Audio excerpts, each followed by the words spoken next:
Hello everyone, Richard here at Calvin Wazoo with another video in this thread of, each year. And I'm doing the 70s and I'm up to 1973.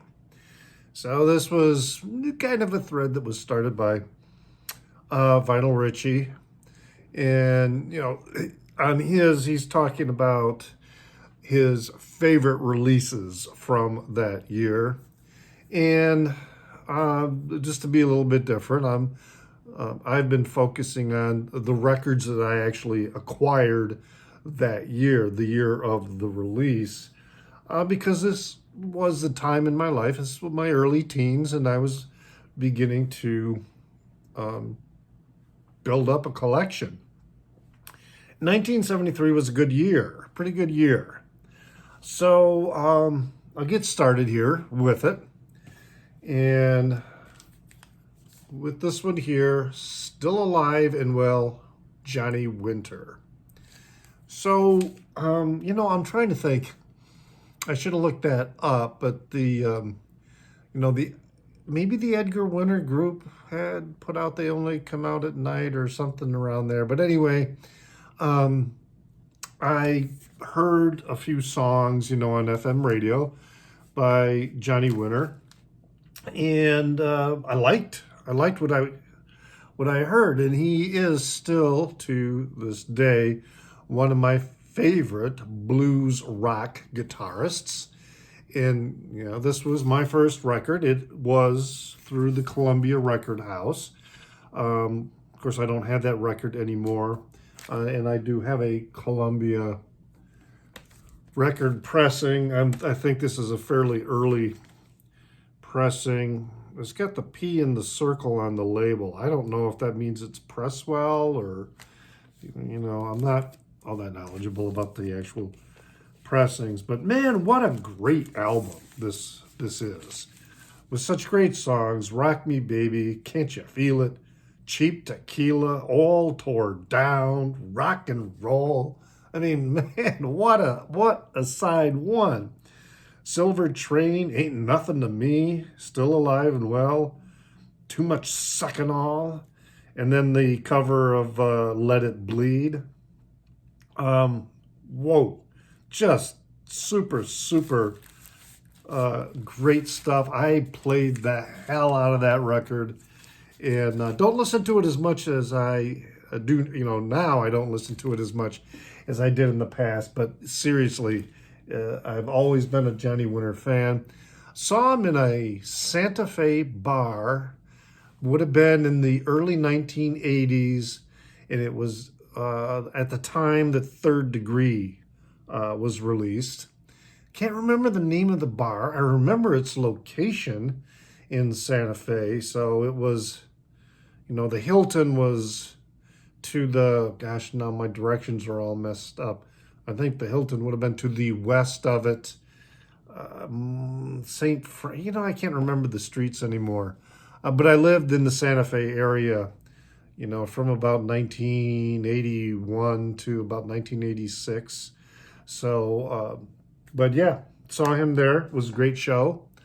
And in fact, I think there were two shows in the bar, and I stayed for both of them. Okay. Now, the next one is, in 1973, this was an album that, it was hard to put into words how important this album was in terms of everything, and that's The Dark Side of the Moon, Pink Floyd. First time I heard it, it was at a friend's, and he had the record, and I had to get my own copy. Just amazing. I listened to that over and over and over again. Everything just flowing so beautifully, as a, let's see, I would have been, around, 14, 15 years old.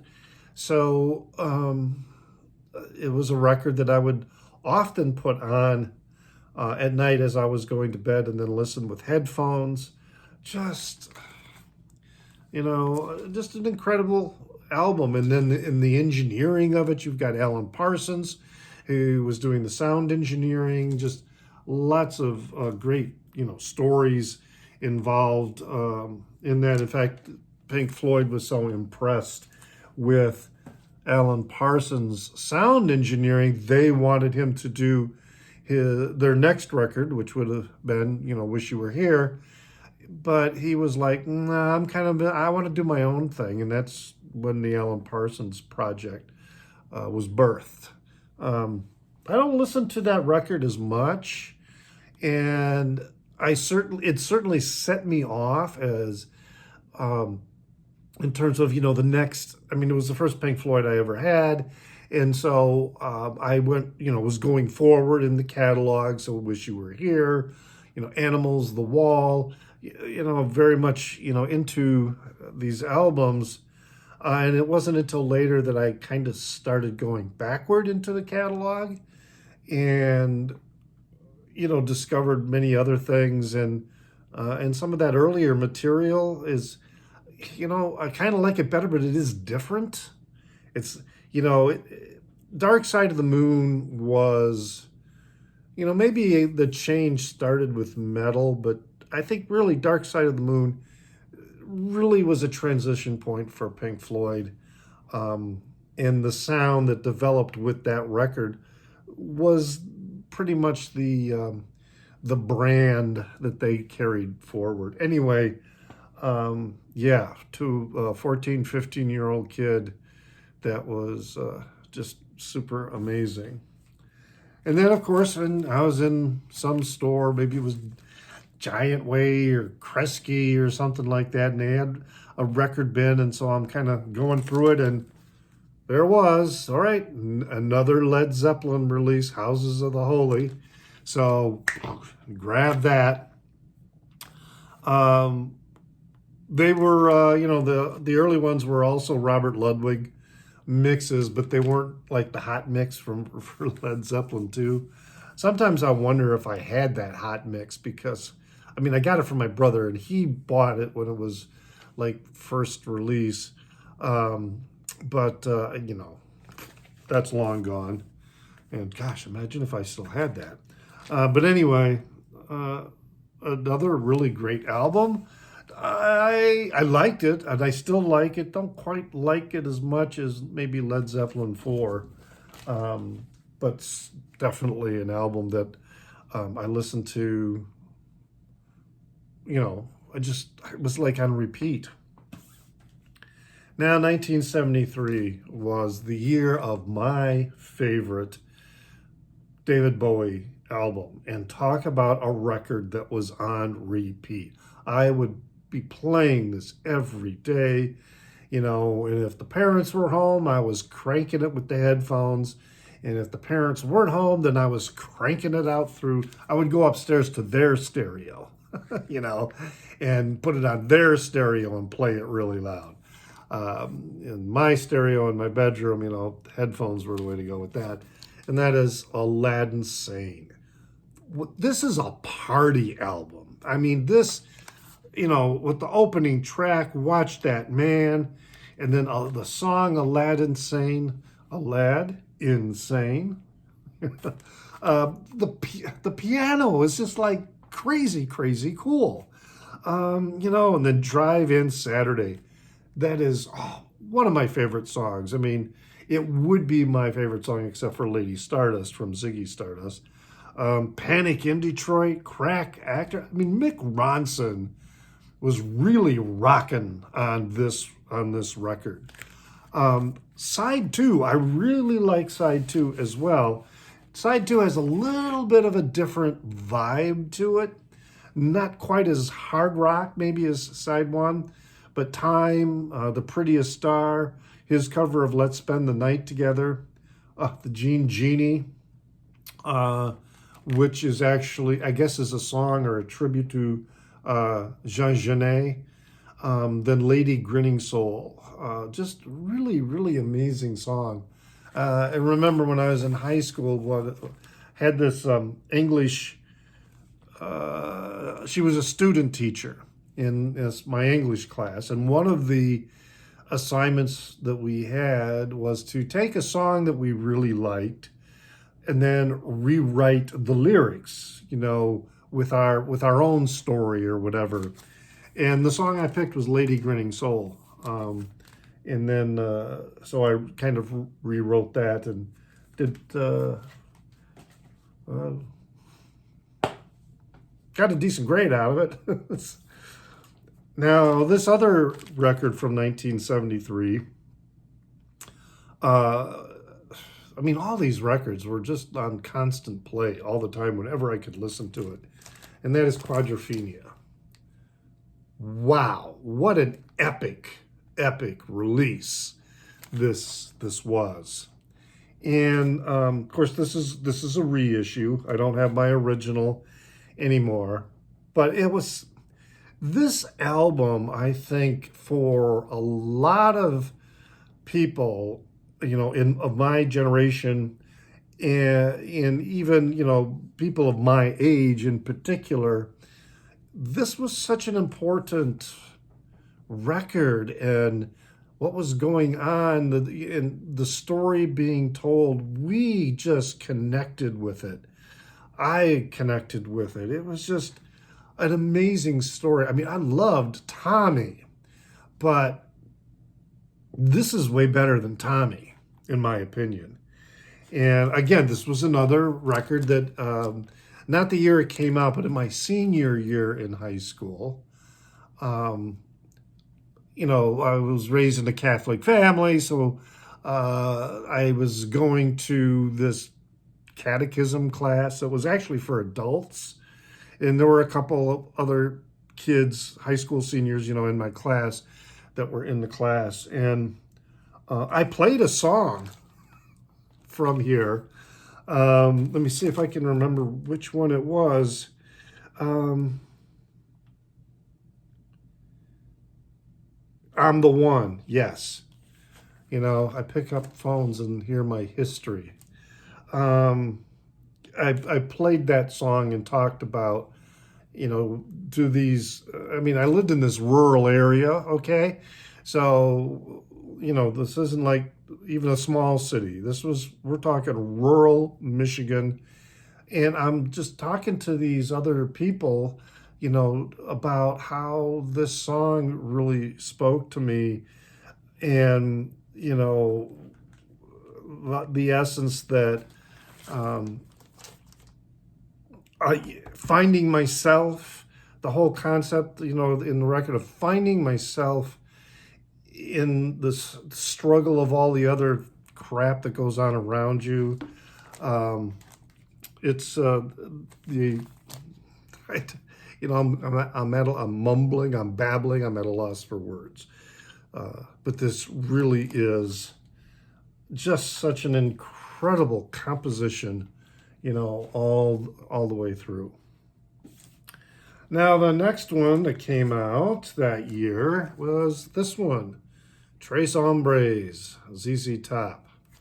And this is, a later reissue on the jalapeno green, which I guess turned into quite a collectible item. It's not as expensive as it was, but, I certainly just, paid the retail price and looked in Discogs one day, and I'm going like, wow, why is it costing so much? Anyway, again, the blues was really something I was picking up on in a lot of the music that I was listening to. And this, the early ZZ Top was really grounded in the blues. And that's what I really, really loved about this. The whole album is just so good. Embarrassingly, okay, I got a ticket. I got 2 tickets. A friend of mine went with me. We were going to go to ZZ Top. And, at Central Michigan University. It was going to be in the field house. Drove the 20 miles, from, where we lived in this rural area by a lake. And the opening act was this new upstart band from Canada called Rush. and they had just released I think it's their second album, Fly By Night, and which is a really good, the first Rush album and Fly By Night, those are, to me, those are the two records that I like. I know Neil Peart joined them, and he's a fantastic drummer and all that, but they ventured off into this in this a proggish realm that didn't quite appeal to me. Maybe the vocalist has something to do with it. I don't know. But I just wasn't into Rush that much. But I'm making my long story even more unnecessarily longer. So we went to the show, and all right, confessions here. We both dosed, and it was a pretty major dose. And we were also, while waiting in line to get into the show, I mean, people were passing pipes, all over. So by the time when the doors open, we couldn't go in, my friend and I. Mostly it was me that was like, it was too much, because it was like, my head, I didn't have a head anymore. And I knew if I went inside that building, the building was going to confine my consciousness, and I didn't want that to happen. So, and plus he hyperventilated, I think, while he was, smoking on a pipe that was being passed around, and he fell over. He just, the crowd dispersed, and he just fell on the ground like he passed out for a second. So, so that's when we kind of decided that we need to get out of the crowd, and then when they opened the doors and people started going in, we didn't go in. And right across the street from the field house was this parking lot, and that's where I parked the car. And we sat in the car and listened to the concert from there, and we could hear it just fine. I mean, it was loud. And Rush was great. ZZ Top was great. Just didn't see them. So, yeah, kind of an embarrassing thing, but I had to have been 16 by then, so this wouldn't have been in 1973 because I drove, so and had a driver's license. So, so I don't know what, I'd have to look up and see when Fly By Night was released. So that may have been 1975 or 76, somewhere around there. Anyway, a little bit of truth. All right. Herbie Hancock, Headhunters. Another release from 1973. And this was my introduction to jazz fusion. So this opened so many other doors, and then I started learning about Miles Davis and Bitches Brew, and learning about, bands like Weather Report, and it was, just a lot of things were happening. This was the record that really opened the doors. Really fantastic, and I've told this story before, but I was either it was my probably my junior year, the summer of my junior year in high school. I went to this arts camp that was at a Michigan Technological University. So, for the summer, I was there for writing, but they also had a jazz band camp. And then, at the end of the week, they had this coffee house, and then the kids that were in the jazz band camp, they would perform. And I remember going to that coffee house, and the jazz kids performed pretty much every song from this record, and it was really, really fantastic. Another record from that year, Aerosmith, the eponymous debut. And I heard, Dream On was on the radio, got a lot of radio play. And Dream On, it was a good song, and, I liked it, but it wasn't, to me, there's a lot, much better songs on here. Make It, Somebody, One Way Street. I mean, I think my favorite town, or excuse me, favorite town. I think my favorite song on here is Moving Out. Gotta move it out because the city's moving in. Mama Ken is another good one. Keep in touch with Mama Ken. Smoking tea and drinking gin. Great record. God, those high school years were, sometimes I am amazed that I made it.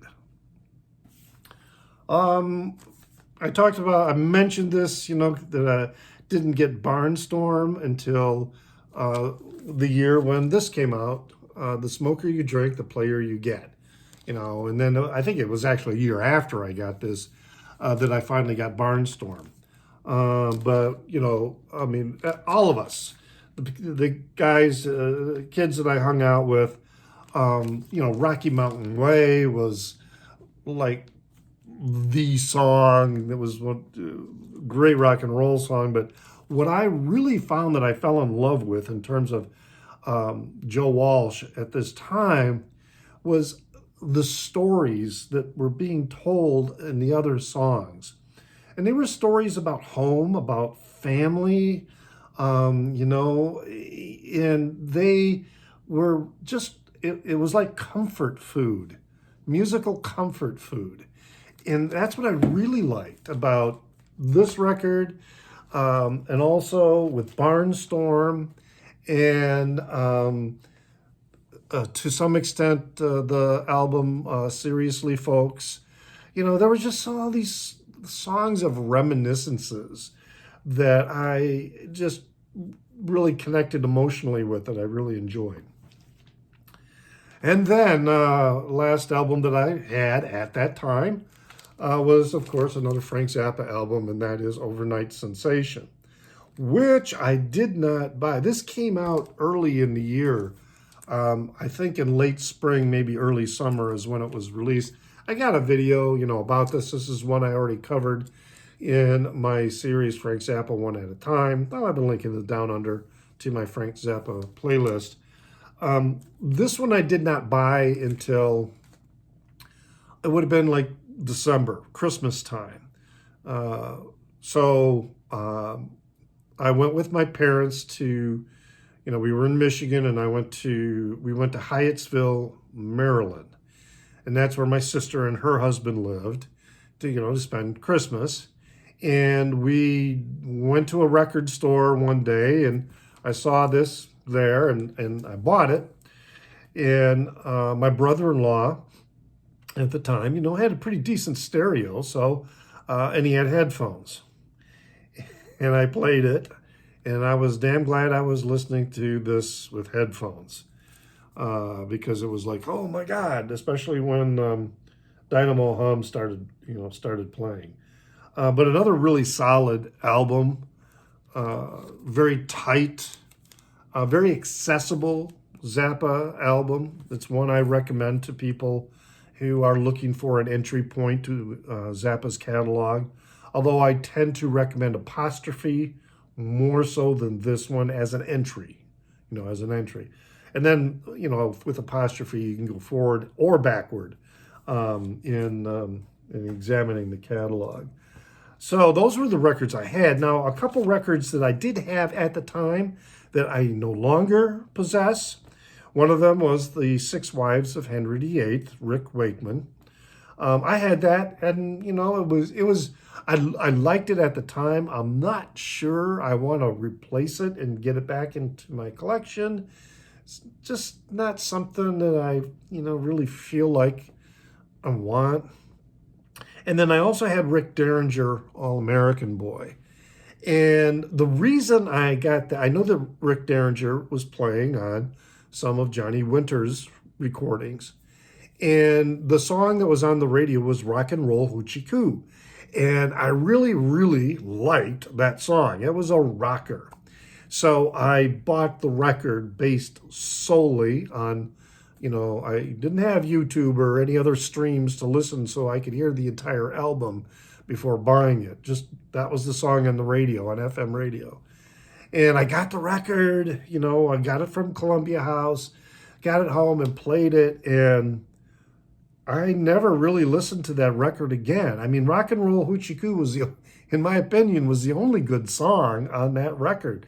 The rest of the record to me sucked, and it was just, it was not what I was expecting.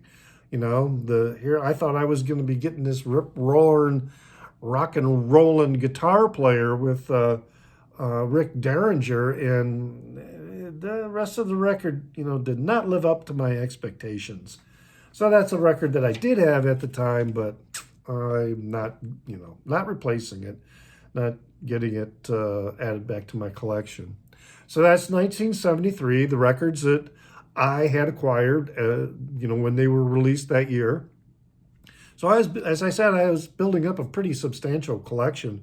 By the time I graduated high school, I'm pretty sure I had, if not 100 records, close to 100 records. So it was growing, and a lot of records that were really, you know, these were some really good years for a lot of albums that were released. It was a formative period in my life, you know, from 1970 to about all the way to 1980, because there was a lot of things that were going on in the late 70s, you know, with the shift in music, with you know, punk and new wave, you know, but that was the era, the decade that really formed the bulk of my musical tastes, and the bulk of my collection, you know, represents the 1970s by far, more so than somewhat to the 60s, but the 1970s is really the bulk of my collection. I hope you enjoyed that. Leave a comment, you know, in the down under. Check out, you know, the link that I'll have to my Zappa playlist. And I don't know, I may have, you know, I did do a video about my Led Zeppelin, you know, I may have that or link to that in there to check out if you want. Leave a comment, like, subscribe if you haven't. I know one of the next videos I'm going to be doing is going to be on some very esoteric music, very much out of the mainstream, that I've been picking up, because I do like some weird stuff. So be looking for that when it gets posted. But for right now, remember to pray for the people inside your head, for they won't be there when you're dead.